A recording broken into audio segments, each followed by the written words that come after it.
Welcome into Outkick the Show. I'm your fearless leader, Clay Travis. I hope all of you are having a good Monday. It's MLK Day. I always work on MLK Day because it's always the day after the AFC and the NFC Championship game. I know a lot of you have the day off, so I hope you guys have been having a fantastic day wherever you are across this country or this great world. But we got a bunch to get into.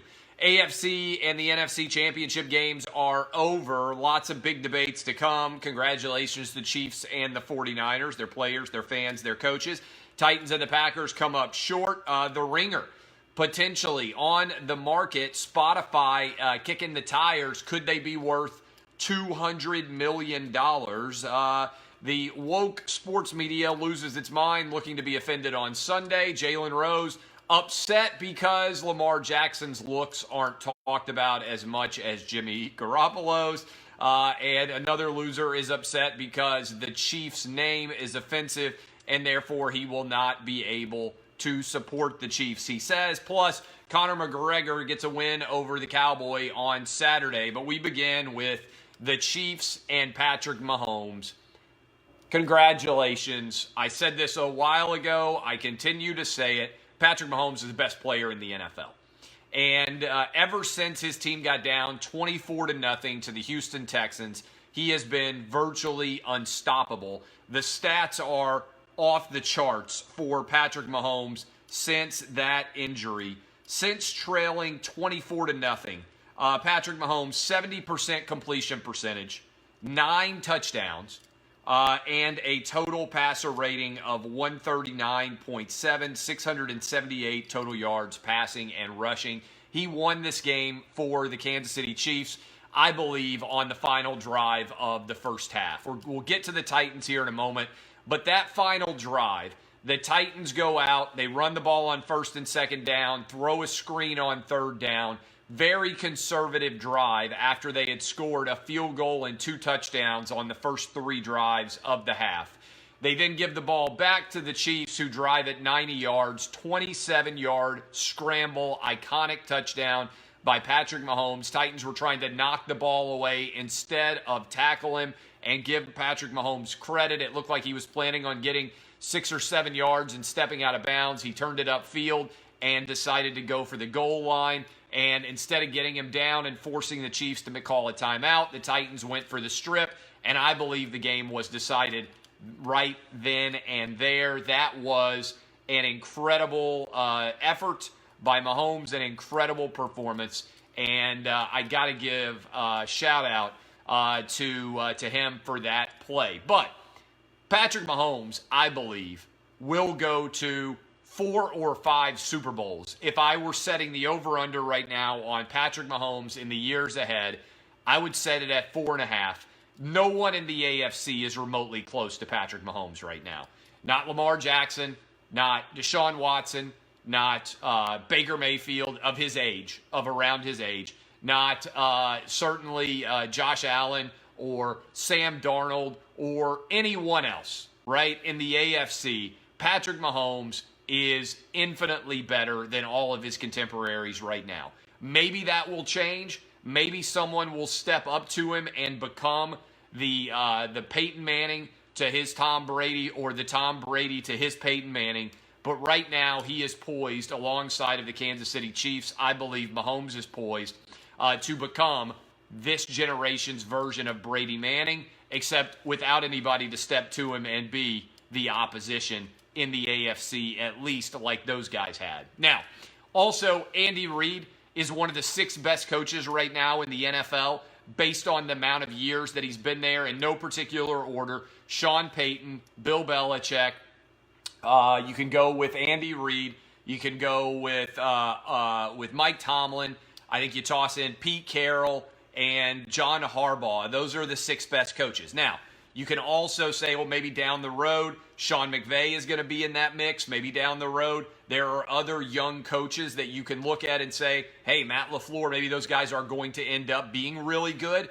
But you can criticize Andy Reid for a lot. Having the best player and being a coach who consistently gets his team into the postseason is going to lead to a lot of Super Bowl trips. Congrats to the Chiefs on breaking their 50-year drought and rolling into the Super Bowl. On the other side, San Francisco 49ers only need 9 passes out of Jimmy G, and they go on to the Super Bowl as well. They couldn't be stopped from a running perspective. They dominated the Green Bay Packers, a bad matchup for the Green Bay Packers in general.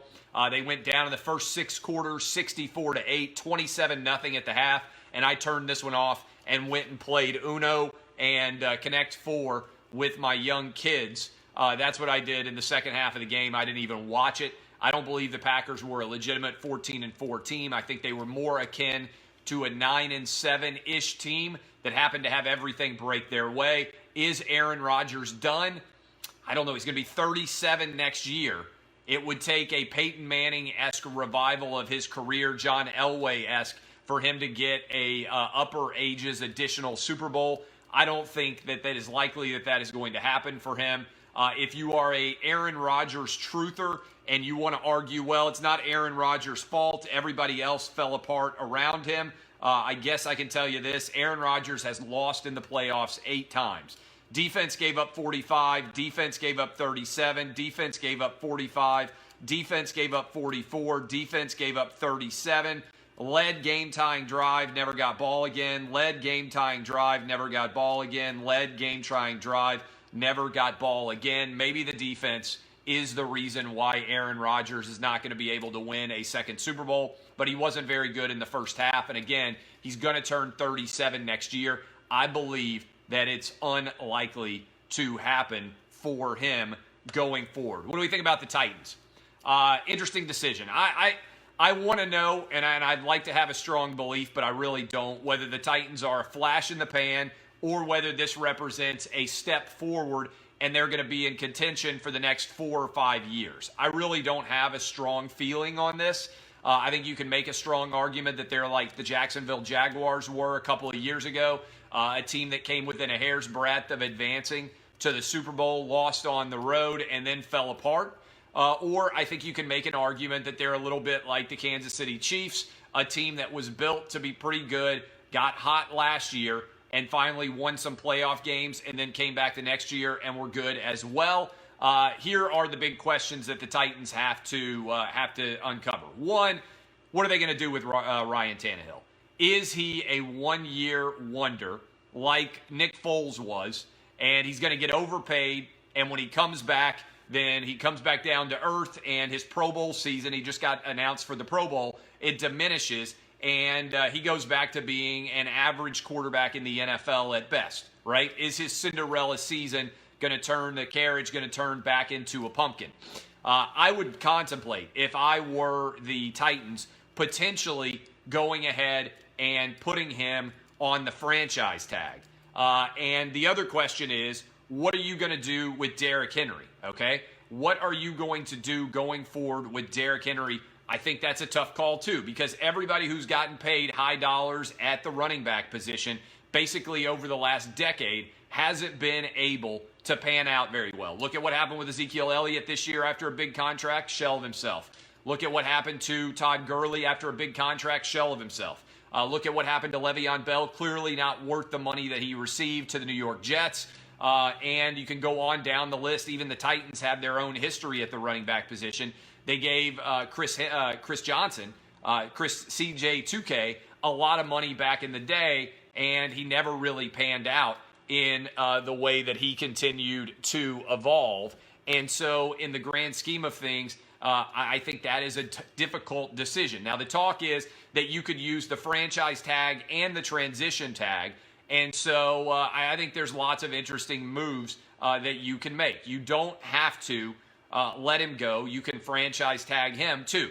I think if the Titans could get a deal somewhat similar to what the Jags did with Nick Foles, to give Ryan Tannehill around $45 million guaranteed, $22 million a year-ish for the next 2 years, plus a team player option in the third year where you bump it up if he does a really good job, then I think that's probably a deal you could live with based on what you were already paying the quarterback position. You were already paying Mariota and Tannehill around $30 million-ish on this year's cap.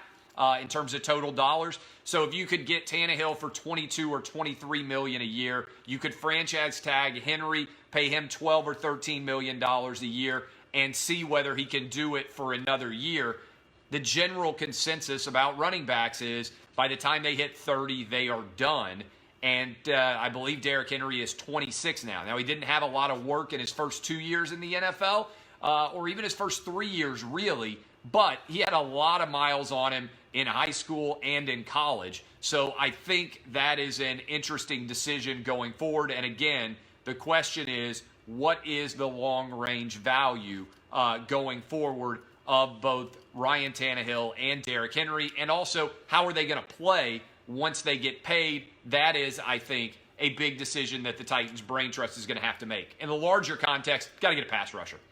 Got to get somebody who can get to the quarterback. They tried to do it by getting an old dude out of Miami, and that old dude out of Miami basically broke down at the age of 38 and was never able to actually play at a very high level. They've whiffed on a bunch of draft picks at the defensive end position. They can't get any pressure at all on the quarterback. There are reasons for optimism. I think Jonnu Smith is a potential stud going forward for sure.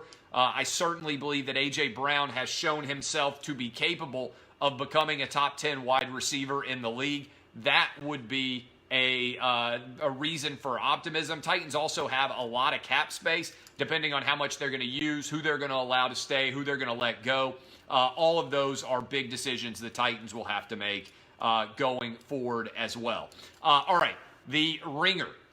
The Ringer is reportedly in contract talks, according to the Wall Street Journal, to sell itself. This is Bill Simmons' company, The Ringer. The Ringer potentially going to sell, according to Front Office Sports, Michael McCarthy. They're asking for $200 million. Now, what's tough to know about whatever the ask price is, what's the revenue, what's the profit, what are the what's the earnings? All of those aspects make it hard to quantify what the value might be. But right now, what you're seeing is a run on content in the sports gambling space and in the content space. Spotify would basically be wanting the Ringer for its podcast network. Much like Barstool and much like the Ringer, the podcast networks are what effectively are making those companies monetarily profitable, right? The writing itself is kind of window dressing. It's good advertising, but it doesn't produce that much money. It's the podcast networks that are the driving force. Now, these are two different interesting dynamics. A gambling company may decide to buy Barstool, as I've been saying for years, was likely going to be the sales route in order to try to drive subscriptions for its gambling services and everything else. For the Ringer, Spotify is getting into the premium podcast business as a way to justify subscriptions.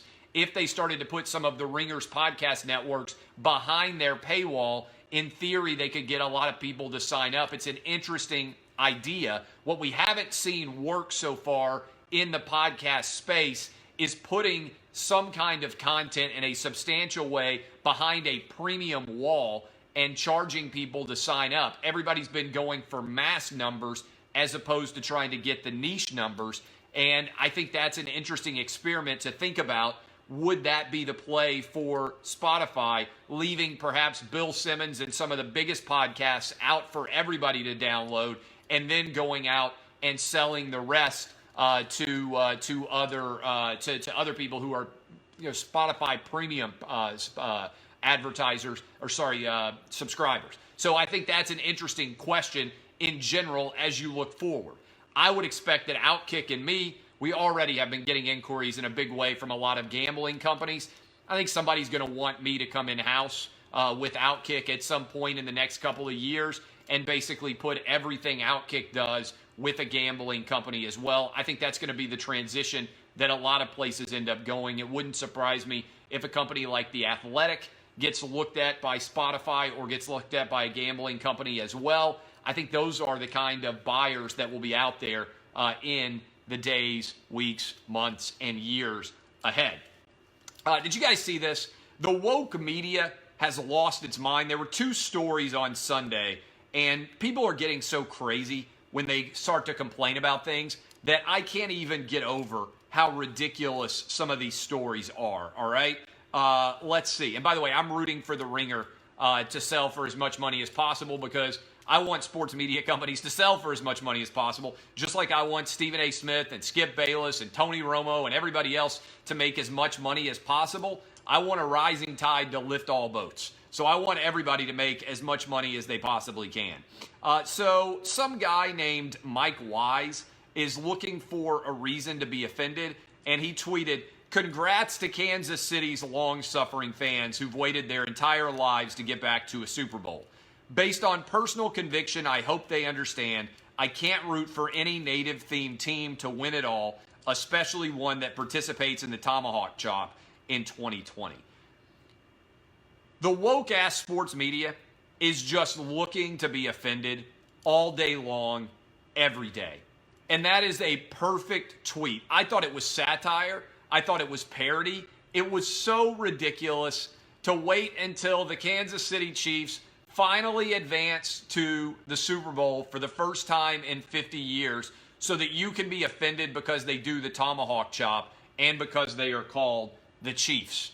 This is utterly absurd, and I hope I'm starting to see the death of woke sports, because when these things come out, instead of getting praised now, people get derided to the high heavens. Everybody's entitled. Everybody is entitled to whatever you want to be a fan of, right? You're entitled to say whatever you want, to have any opinion you want. But you also should understand that the First Amendment is a two-way street, and you have the right also to get absolutely destroyed when you say stupid-ass things like that. So, Mike Wise, absolutely ridiculous. Also, how about Jalen Rose? How about Jalen Rose coming out and saying, it's lazy how the media constantly refers to Jimmy G's appearance. Why not do the same for Lamar? Jalen Rose, woke media member extraordinaire, trying to find a reason why he should be offended. He decided to be offended by saying, it's lazy how the media constantly refers to Jimmy G's appearance. Why not do the same for Lamar Jackson? Well, Jimmy G's really good looking. Lamar Jackson is not really good looking.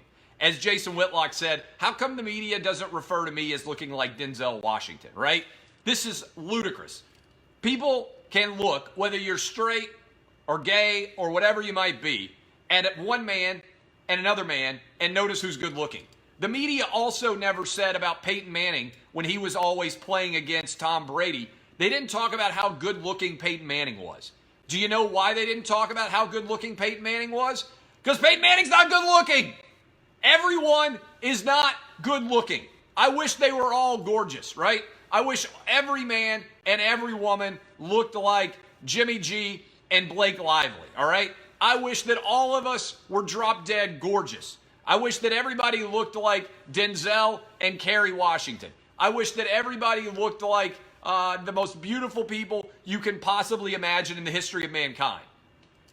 But this is so lazy all the time, comparing the way that a white guy and a black guy gets talked about and trying to make it into a race issue. Cam Newton gets talked about as being a pretty good dude, all right? Other than when he dresses like driving Miss Daisy, right? When he's showing up with the shawl and the hat on, he looks like my southern grandma who was born in 1912. And also, people say that Russell Wilson, pretty good-looking dude, right? It doesn't matter what your racial background is. People can see whether you're good-looking or not. In fact, I firmly believe that most men don't see race. They see good-looking or not good-looking. I think women probably think the same thing, except women see money as well more than men do, all right? There's an awful lot of ugly dudes out there that got good-looking women on their arms because they got a lot of money, all right? This is tried and true method. There's no doubt that if you want the number one way to make sure that you get a good-looking woman, no matter how tall you are, no matter how much you weigh, no matter how much you can bench, no matter how fast you are, money drives away and trumps looks every single day of the week and twice on Sunday and Saturday. All right? You get into the weekend with a lot of money, you got a lot of chicks. That's a number one rule, all right? But sitting around and saying that the media is biased because they're pointing out that Jimmy G is good looking, come on. This is ludicrous. That saying that Jimmy G is being praised too much for being good looking. The dude's good looking. He looks like Tom Brady. People didn't ever talk about Peyton Manning's looks. They talked about Tom Brady's looks all the time. This is just looking for a reason to be offended. Even Lamar Jackson would be like, dude, I'm an average-looking guy. Good quarterback, average-looking dude. Stop trying to find ways to be offended. Finally, Conor McGregor, back for the UFC. They desperately need him to win. How many of you, I'm actually curious, how many of you out there right now watched the Conor McGregor fight? I'm curious. How many of you watched the Conor McGregor fight legally watched McGregor take on Cowboy? I'm just kind of curious, how many of you watched legally versus how many of you pirated it? I was getting ready for bed. I flew back from LA on Saturday night, got in and recognized you guys were tweeting out, hey, the fight's about to start. And so I hopped into ESPN because I'm not signed up for ESPN Plus yet. And so I hopped into ESPN Plus, and it was going to cost me like $120 to sign up for ESPN Plus to sign up for the fight on the UFC. And I got to be honest with you, like I have never really watched ESPN Plus and thought, oh, I have to have it. And I watch a lot of sports. Every now and then there's one UFC fight that I might be interested in, but I was like, I don't think this Conor McGregor fight's going to go that long. So I'll tell you what I did. I went on Periscope, where I'm talking right now. I typed in McGregor as kind of an experiment. I was like, how many different streams are there going to be of the Conor McGregor fight that are up right now if I think this thing's going to be fast? And there were hundreds. Hundreds of people were streaming the Conor McGregor fight live on Periscope. I rolled right into one of them, watched a 45-second fight or whatever. It was then posted onto Twitter like 4 minutes after the fight was over. You could watch the entire thing. And so Conor McGregor is back. It was a big win for the UFC. And as a result, I think that the UFC is desperately in need of Conor McGregor maintaining and relevancy. And this is a big win for the UFC, setting up the next big win going forward. It was a 40-second fight, and I don't know if you were there. Maybe you want to watch it in person. Baker Mayfield made the decision to show up in that ridiculous hat, which makes me even more convinced that this dude is not a franchise quarterback you can trust. It was even a worse decision than the ones he was making on the field last year. And so I thought that in general, big win for the UFC. I'll be honest with you. I'm willing to pay attention to Conor McGregor. Most fighters in the UFC I am not willing to pay attention to. But for people out there who spend $100-some-odd for a 40-second fight, I do wonder how much money's worth you feel like you're getting. I didn't watch any of the earlier fights. The only one I cared about was McGregor, and now I'm curious when he will fight again. There's some talk that he may fight 2 more times this year because the UFC desperately needs to drive up the interest, and he is the drive up the interest factor for them. All right, I love all of you. My name is Clay Travis. This is Outkick the Show. I will be live with you, I'll be live with you tomorrow. And I'll also be live with you on Lock It In here in a little bit, 4:30 Eastern, 3:30 Central, 2:30 Mountain, 1:30 Pacific. Thanks to all of you. DBAP, unless you need to SBAP, I'll be on television here in a few. Thanks for hanging. I'll see you guys. Love you. Thank you, Facebook.